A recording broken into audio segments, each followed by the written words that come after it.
بسم اللہ الرحمن الرحیم۔ ابن نجی نے ایک بااعتماد دوست کا واقعہ بیان کیا ہے کہ ایک رات میں نے خواب میں دیکھا میرے گھر کے قریب قبرستان ہے۔ قبرستان کے مردے اپنی قبروں سے نکلے ہیں اور ایک جگہ اکٹھے ہو رہے ہیں، حتیٰ کہ تمام اہل قبور ایک جگہ اکٹھے ہو گئے۔ پھر انہوں نے یہ گریہ وزاری شروع کر دی اور گڑ گڑا کر دربار الہی میں دعا کرتے ہیں، یا اللہ فلاں عورت جو صبح مر گئی ہے وہ ہمارے قبرستان میں دفن نہ ہو، یا اللہ ہمیں اس سے بچا لے۔ یہ گریہ وزاری سن کر میں نے ایک مردے سے پوچھا، ماجرا کیا ہے؟ تم کیوں یہ دعا کر رہے ہو؟ اس نے بتایا، جو عورت آج مری ہے وہ جہنمی ہے، اگر یہ ہمارے قبرستان میں دفن کر دی گئی تو ہمیں اس کا عذاب دیکھنے میں تکلیف ہوگی، اس لیے ہم گریہ وزاری کر رہے ہیں اور گڑ گڑا کر دعائیں مانگ رہے ہیں۔ یہ سن کر میں بیدار ہو گیا اور سخت متعجب ہوا۔ صبح ہوئی تو قبرستان کی طرف نکلا اور دیکھا کہ قبر کھودنے والے قبر کھود چکے ہیں۔ میں نے ان سے پوچھا، یہ کس لیے بنائی گئی ہے؟ انہوں نے بتایا کہ ایک مالدار تاجر کی بیوی فوت ہو گئی ہے، یہ قبر اس کے لیے کھودی گئی ہے۔ میں نے ان کو رات والا منظر بتایا۔ قبر کھودنے والوں نے واقعہ سن کر قبر بند کر دی۔ اب میں انتظار کرنے لگا کہ کیا ہوتا ہے۔ تھوڑی دیر گزری تو چند آدمی آئے اور انہوں نے پوچھا، قبر تیار ہو گئی؟ انہوں نے جواباً کہا، یہاں قبر نہیں بن سکتی کیونکہ نیچے کیچڑ ہے۔ وہ آدمی یہ سن کر دوسرے قبرستان چلے گئے اور وہاں انہوں نے قبر کھودنے کی التجا کی۔ چونکہ وہاں بھی خواب والی بات پہنچ چکی تھی، اس لیے انہوں نے بھی قبر کھودنے سے انکار کر دیا۔ پھر وہاں سے وہ آدمی کسی دوسرے قبرستان گئے اور وہاں قبر بنوائی۔ پھر میں نے جنازے کی آمد کا انتظار کرنے لگا۔ پھر اچانک میں اٹھا کیونکہ جنازہ آ رہا تھا۔ میں بھی جنازے کے ساتھ ہو گیا۔ میں نے جنازے کے پیچھے ایک خوبرو نوجوان دیکھا۔ میرے پوچھنے پر اس نے مجھے بتایا کہ وہ اس مرنے والی عورت کا بیٹا ہے۔ میں اس کی بات سن کر خاموش ہو گیا۔ جب میت دفن کر دی گئی تو میں ان دونوں کے قریب گیا اور کہا، میں نے رات ایک خواب دیکھا ہے، اگر اجازت ہو تو بیان کر دوں۔ یہ سن کر باپ یعنی مرنے والے کے خاوند نے کہا، مجھے خواب سننے کی خواہش نہیں، لیکن لڑکے نے کہا، سنائیے۔ میں اسے تخلیہ میں لے گیا اور خواب بیان کر دیا۔ پھر اس سے کہا، تجھے چاہیے کہ اس بات کی تفتیش کرے اور وجہ معلوم کرے، کیونکہ قبر والوں نے گڑ گڑا کر دعائیں کی ہیں۔ اس نوجوان نے کہا، اور تو مجھے کچھ نہیں معلوم، مگر اتنا جانتا ہوں کہ میری ماں شراب نوشی کرتی تھی اور گانے سنتی تھی، نیز دیگر عورتوں پر بہتان لگایا کرتی تھی، مگر یہ افعال سنگین نہیں کہ یہاں تک بات پہنچ جائے۔ مردے بھی دعائیں کریں کہ یہ ہم میں دفن نہ ہو۔ ہاں، ہمارے گھر ایک بوڑھی عورت ہے جس کی عمر 99 سال کی ہے، وہ میری ماں کی دائیاں تھی۔ اگر آپ چاہیں تو چلیں، چل کے اس سے وجہ پوچھتے ہیں، شاید وہ میری ماں کا کردار جانتی ہو۔ پھر ہم دونوں اس نوجوان کے گھر گئے۔ اس نوجوان نے مجھے ایک بالا خانے میں داخل کر دیا۔ وہاں معمر خاتون بیٹھی تھی۔ اس نوجوان نے بڑھیا کو میری طرف توجہ کیا۔ میں نے خواب بیان کر کے پوچھا، اماں تیرے پاس کچھ معلومات ہیں؟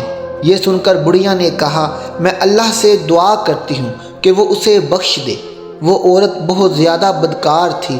اس پر نوجوان نے بڑھیا سے پوچھا، کیا میری ماں شراب نوشی، گانے سننے اور عورتوں پر بہتان لگانے کے سوا بھی گناہ کرتی تھی؟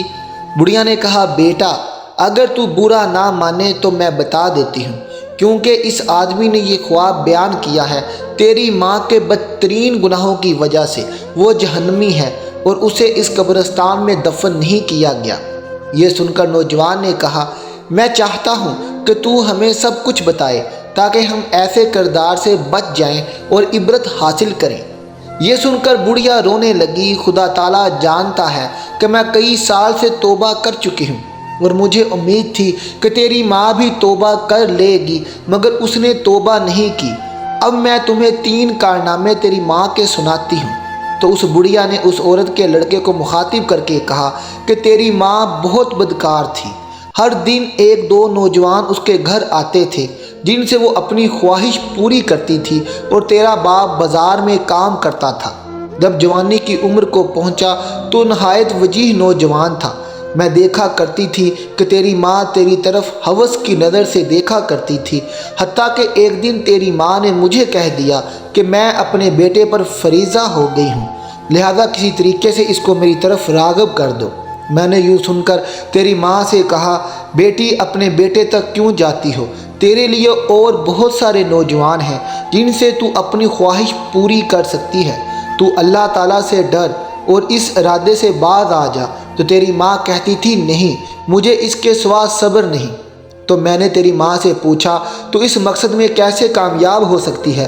حالانکہ تیرا بیٹا بھی نوعمر ہے، تو خواہ مخواہ بدنام ہوگی، لہذا خدا کے لیے اس ارادے سے باز آ جا۔ تو تیری ماں نے مجھ سے کہا، اماں تو میری مدد کرے تو میں کامیاب ہو سکتی ہوں۔ میں نے پوچھا، کیا ہیلا کیا جائے؟ تو تیری ماں نے کہا، فلاں گلی کے مکان میں ایک عرض نویس ہے، وہ خط لکھ کر مردوں کو عورتوں سے ملاپ کرواتا ہے اور اجرت لیتا ہے، تو اس کو کہہ میرے بیٹے کو تحریر لکھے اور نام لیے بغیر کہے کہ ایک دو شیزہ تجھ سے عشق کی حد تک محبت کرتی ہے، وہ تجھ سے فلاں جگہ فلاں وقت ملاپ چاہتی ہے۔ اس بوڑھی عورت نے کہا کہ میں نے ایسے ہی کیا، اور جب تجھے میں نے وہ خط دیا تو تو بھی فریضہ ہو گیا، تو نے لکھ دیا کہ مجھے منظور ہے، فلاں وقت میں آ جاؤں گا۔ تو میں نے تیری ماں کو وہ خط کر دیا۔ تیری ماں نے جواب پڑھ کر کہا، اماں تم میرے بیٹے سے کہو کہ فلاں وقت فلاں جگہ آ جائے اور تو فلاں بالا خانہ تیار کر، اس میں پھل اور خوشبو وغیرہ کا انتظام بھی کر، اور تو میرے بیٹے کو یہ بھی کہہ کہ جس عورت نے تجھے بلایا ہے وہ ابھی دوشیزہ ہے، وہ روشنی پسند نہیں کرتی، بلکہ یہ کام اندھیرے میں بہتر ہے، تاکہ تمہارے والدین کو تم پہ شک نہ گزرے۔ پھر میں تیرے پاس آئی تھی تو نے یہ بات مان لی اور رات کا وقت مقرر ہوا۔ میں نے تیرا جواب تیری ماں کو پہنچایا تو اس نے بہترین کپڑے پہنے اور عمدہ خوشبو لگائی، اور وہ اس بالا خانہ میں پہنچ گئی، اور پھر تو بھی پہنچ گیا، اور پھر داد و عیش سحری تک جاری رہا۔ پھر تو وہیں سو گیا تو میں نے صبح کے وقت آ کر تجھے جگایا۔ پھر چند دنوں بعد تیری ماں نے مجھ سے کہا کہ اماں میں اپنے بیٹے سے حاملہ ہو گئی ہوں، اب میں کیا کروں؟ تو میں نے کہا، مجھے تو کچھ سمجھ نہیں آ رہی کہ تو کیا کرے، لیکن تیری ماں کسی بہانے سے تجھ سے اپنی خواہش پوری کرتی رہی، حالانکہ ولادت کا وقت قریب آ گیا۔ تو تیری ماں نے تیرے باپ سے کہا کہ میں بیمار ہوں، میں چاہتی ہوں کہ کچھ دن اپنی اماں کے پاس رہوں۔ تو تیرے باپ نے اجازت دے دی۔ پھر میں اور تیری ماں تیری نانی کے گھر چلے گئے، وہاں ایک کمرے میں رہائش رکھ لی، اور جب ولادت کا وقت آیا تو میں ایک دائیا کو بلا کر لائی۔ تو تیری ماں کے ہاں ایک بچہ پیدا ہوا جو کہ تیری ماں نے مار دیا، اور پھر ہم نے وہ بچہ دفن کر دیا۔ کچھ دن گزرے کہ تیری ماں نے مجھ سے کہا، اب پھر میں اپنے بیٹے سے خواہش پوری کرنا چاہتی ہوں۔ تو میں نے کہا، بیٹی جو کچھ ہو چکا ہے وہ تیرے لیے کافی ہے۔ تو تیری ماں نے کہا، مجھے صبر نہیں، اور پھر اسی طرح یہ سلسلہ شروع ہو گیا۔ پھر جب وہ بڑھیا دوسرا واقعہ سنانے لگی تو اس عورت کے بیٹے نے یہ کہہ کر بات ختم کر دی کہ اماں بس کر، اتنا ہی کافی ہے، اللہ تعالیٰ میری ماں پر لعنت کرے اور ساتھ تجھ پر بھی لعنت کرے۔ یہ کہہ کر وہ اٹھ کھڑا ہوا اور میں بھی اس کے ساتھ اٹھ کر آ گیا۔ ناظرین، ہمیں چاہیے کہ اس واقعے سے سبق حاصل کریں اور اللہ تعالیٰ سے شیطان کی پناہ مانگیں۔ اللہ سب کا حامی و ناصر ہو، آمین ثم آمین۔